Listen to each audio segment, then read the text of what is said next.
हर हर गंगे श्री शिवाय नमस्तभ्यम। अगर आपके घर पर भी किसी त्रिवेणी संगम का अर्थात प्रयागराज का महाकुंभ का जल रखा हुआ है या हरिद्वार गंगा नदी के किसी भी स्वरूप का जल रखा हुआ है, तो आपको यह दिव्य प्रयोग रूप से करना चाहिए। कैसे भी दुख, दरिद्रता, गलत सपने आते हैं, रोग, दोष, व्रत बाधा बनी हुई है, हाय टोक लगती है, तो आप यह दिव्य प्रयोग आज ही कर लीजिए। किसी भी स्वरूप में परेशानी हो, उसका निदान निश्चित रूप से ही हो जाएगा।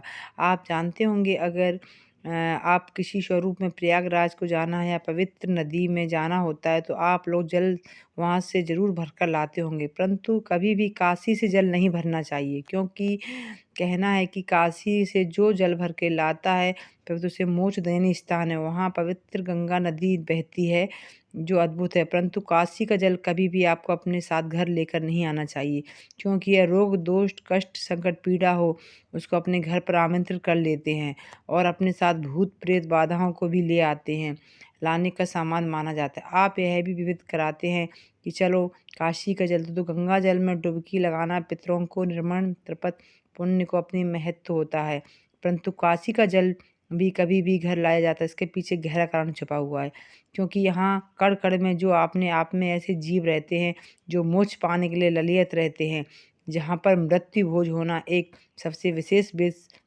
सौभाग्यशाली है। वह व्यक्ति जो काशी में मृत्यु को प्राप्त करते हैं और शिवलोक को जाते हैं। ऐसी मान्यता है कि वहाँ के कण कण में जो जीव होते हैं वह बसते हैं। अगर वह आपको अपने साथ वहाँ की मिट्टी या काशी का आप जल भरकर घर लाते हैं, तो आप उन जो आत्माओं को, यह कह लीजिए कि उन जीवों को अपने साथ घर ले जाते हैं और वह तड़पते हैं। इसलिए स्थान पर आने पर हमें अपने कई तरह के पुण्य किए थे उस स्थान पर, आज यह जल हमें घर लेकर आप आ रहे हैं, तो कहीं न कहीं आपको कहीं न कहीं पाप का भागी माना जाता है।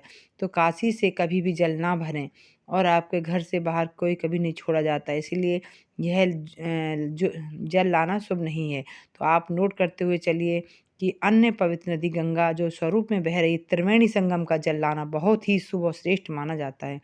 अगर आप अन्य व्यक्तियों से माँगते हैं तो भी शुभ है। अगर आप स्वयं घर लेकर आते तो आध्यात्मिक शुभता है और श्रेष्ठता के रूप में इसे माना जाता है।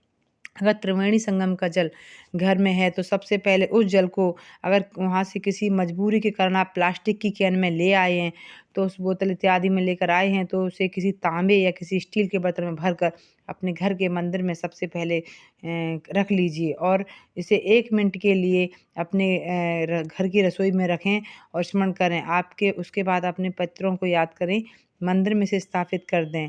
जो भी व्यक्ति वहाँ से जल लेकर आता है, आप साक्षात स्वरूप में पाए गए, वहाँ एक साक्षात गंगा मूर्ति की मैया भी घर ले आएँ और हमारे घर पर आज विराजित होती है। कहते हैं हमारे घर पर विराजित त्रिवेणी संगम का जल या गंगा जल की जल होता है, वह अमृत की बद होती है।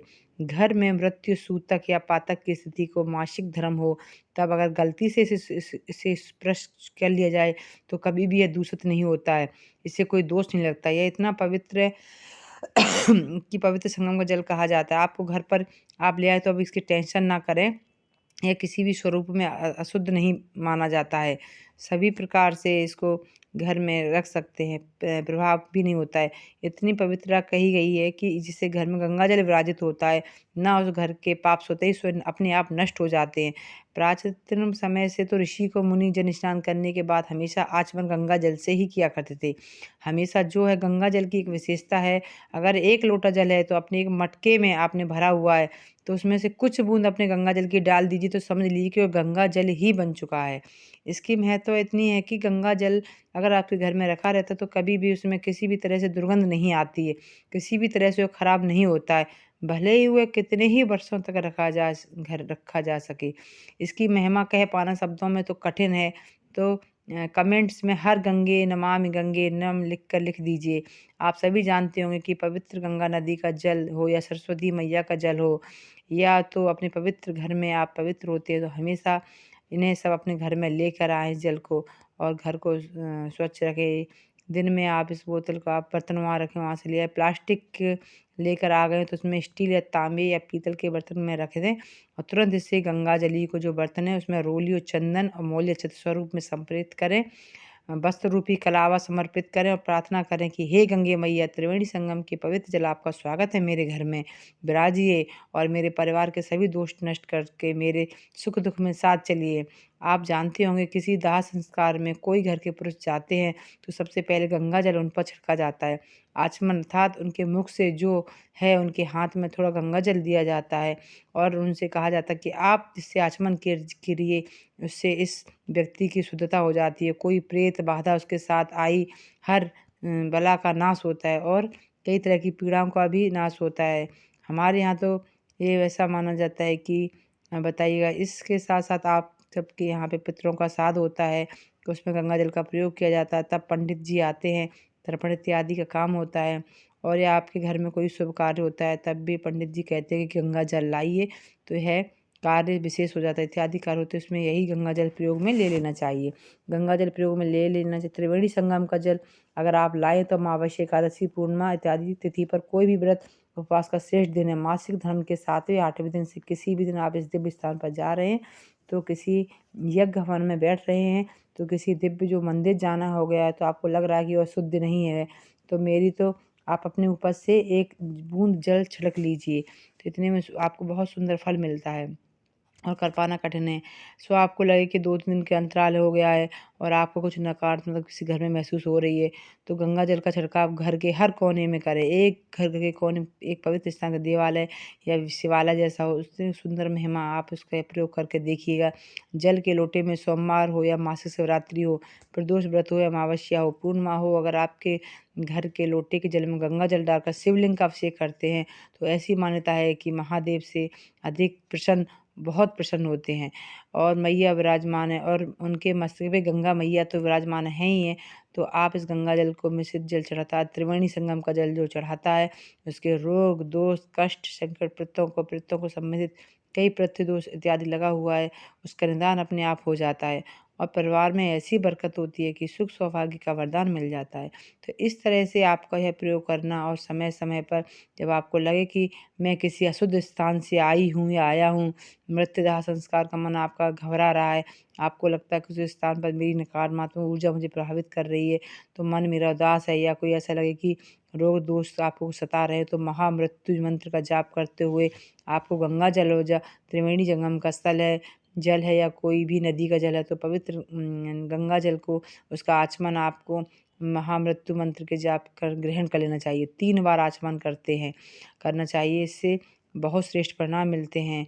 जिसका शब्दों में कहना बहुत कठिन है, परंतु इस बात का ध्यान रखें कि अगर आप किसी भी त्रिवेणी संगम प्रयागराज से जल ला रहे हैं तो या हरिद्वार से जल ला रहे हैं तो किसी पवित्र तट से जल ला रहे हैं तो खूब सारा बाल्टी भर भर कर ले आइए। 10-10 किलो की बाल्टी भर कर ले जाइए। किलो की जल के शेष नहीं है, थोड़ा सा अपने हाथ में ले जाएं और किसी का कोई दोष नहीं लगता, परंतु इस बात का भी आपको नोट कर लेना चाहिए कि चलिए आप सभी वहाँ से घर के लिए जल ला रहे तो आप सभी वहाँ दान दक्षिणा ज़रूर से लेकर आएँ। देख रहे हैं आप प्रयागराज से ला रहे हैं तो गंगा जो है ना, आप उसको राज से ला रहे हो, आप हरिद्वार से ला रहे हो, अगर आप वहाँ से भी जल ला रहे हो तो थोड़ा-थोड़ा आपको वहाँ दान कर आना चाहिए, ताकि जो पवित्र नदी के तट का साफ-सफाई का जो कार्यभार करते हैं, वह कहीं न कहीं इसे दान पुण्य की श्रेणी में सबसे अधिक श्रेष्ठता के रूप में जाना जाता है। या कोई भी वस्तु घर ला रहे हैं, जब तक आप उसके बदले में दान पुण्य नहीं कर पाते हैं तो यह आपका अधूरा माना जाता है और इसके चीज़ को नोट कर लेना चाहिए। आप त्रिवेणी संगम को आप जल भर कर ला रहे हैं तो सबसे पहले आप वहाँ पर दान कर आइए। निर्धन भिक्षुक या गरीब जरूरतमंद व्यक्ति जिन्हें आप देने में सक्षम हैं, गंगा मैया ने आपको देने में सक्षम बना रखा है, तो अपनी क्षमता सामर्थ्य अनुसार भले ही 20-40 50-60 कितने भी आपसे उतने दान कर सकते हो, तभी आप अपने घर में आइए। आय जीवन का सेवन सफल जीवन श्रेष्ठ माना जाएगा। जब अब आप इस निदान में करें कि उसमें भगवान की पूजा होती है या सनातन धर्म को मानने वाले घर में इस हमेशा गंगा जल का विराजित होना चाहिए। घर पर कोई गंगा जल मांगने आता तो उसे कभी भी मना ना करें, भले ही थोड़ा-सा दीजिए परंतु आपको गंगा जल बाँटना चाहिए। गंगा जल या पवित्र त्रिवेणी संगम का आप जल या बाँटते हैं उससे सुख सौभाग्य मिलता है और यह अमृत बाँटने के समान कहा जाता है और जितना अधिक उसे बाँटोगे उतना ही आपको सौभाग्य में वृद्धि होगी। तो इस तरह से यह प्रयोग है, जो आपको करना है। और इस दिव्य स्वरूप में आपको मैंने जानकारी दी। आशा है, उम्मीद है कि वीडियो आपके लिए उचित और उपयोगी रहा होगा। आपको ज़्यादा से ज़्यादा इस वीडियो को शेयर करना, ताकि गंगा जल से संबंधित यह बात सभी के काम आए और आप सभी के मन का भ्रम का जाल में नहीं पड़ना है। गंगा जल भले ही घर में सूतक की स्थिति तक कोई स्थिति हो, मासूम धर्क की स्थिति हो, वह कभी भी अपवित्र नहीं माना जाता है। होता है चीज़ें दूषित नहीं होती हैं, परंतु चीज़ों पर इसका गलत प्रभाव भी होता है।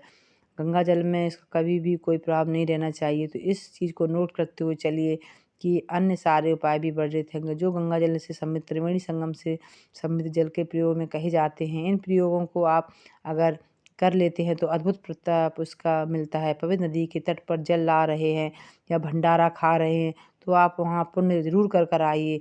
जो गृहस्थ जन हैं उनको करना ही चाहिए। भंडारा ला रहे प्रसाद, तो कोई भी फ्री का सामान घर में लेकर कभी नहीं आना चाहिए। आप थोड़ा-सा जो प्रसाद उसे ग्रहण कर रहे हैं, तो ग्रहण कीजिए। अति उत्तम है। भंडारे का भोजन करने में कोई दोष नहीं है, परंतु उसके बदले में आपको थोड़ा बहुत चीज़ें दान भी करनी चाहिए। पवित्र नदी में आपको कोई भी वस्तु लाते हैं, तो पवित्र स्थान में उसे आप बाँट रहे हैं, परंतु साथ-साथ दान भी करें। जब भी आपका तो कोई तीर्थ यात्रा या कोई व्रत सफल होगा। जब आप सुहाग की सामग्री दान करते हैं, तो वहाँ का प्रसाद दान करते हैं, वहाँ कहीं भस्म दान करते हैं, तो वहाँ से कोई भी शुभ जो लाते हैं, तो आप सभी को ज़्यादा से ज़्यादा दान पुण्य करना चाहिए। तभी आप वहाँ जो जा रहे हैं वहाँ का पुण्य स्नान किया है, आपको साँस भी ली है, जहाँ आपने साँस भी ली वहाँ की एक वस्तु आपको ऋण चुकाना ही होगा। किसी भी स्वरूप में अनावश्यक चीज़ें अपने साथ ले जा रहे हैं तो वह दोष है, समान माना जाता है। तो दोस्तों, अगर वीडियो अच्छा लगा हो तो वीडियो को सब्सक्राइब एंड लाइक करें। और मैं इससे गंगा जल से संबंधित जानकारी अपने और ज़्यादा जानकारी चाहिए तो आप मुझे कमेंट करें। मैं नेक्स्ट वीडियो में आपको इसके बारे में बताऊँगी। हर हर